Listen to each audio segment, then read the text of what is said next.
Uy, Popsicle. Ay, Kamusta? Kamusta business natin ngayon? nigil ko nga eh. Yung butido? Bakit Tinigil ko. naman? Ang mahal ng foil. Mas mahal pa yung foil kaysa sa karne. Bakit? Ewan ko eh, demand kasi ngayon eh. Ewan ko saan nagagawin, wala naman nagtitinda rin ibang butido. Hanap nga ako ng trabaho eh. Naghahanap ka na ng trabaho? Anong trabaho naman? Pwede mapasok ka, kahit rider. Eh, nung resume ko. Rider, tingin nga ang resume mo. Ano yan? Wala naman nakasulat to. Kung nga kailangan, i-hire mo muna ako.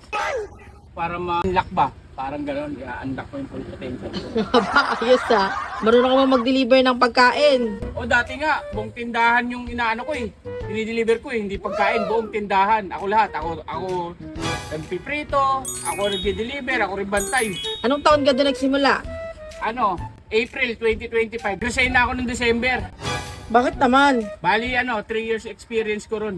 3 years? April to December lang? Ano naging 3 years yun? Hindi kasi sa overtime. Kasama overtime?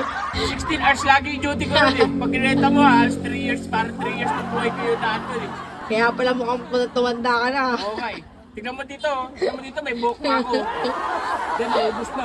Kawawa yung amo ko, ang kulat ng amo ko ron eh.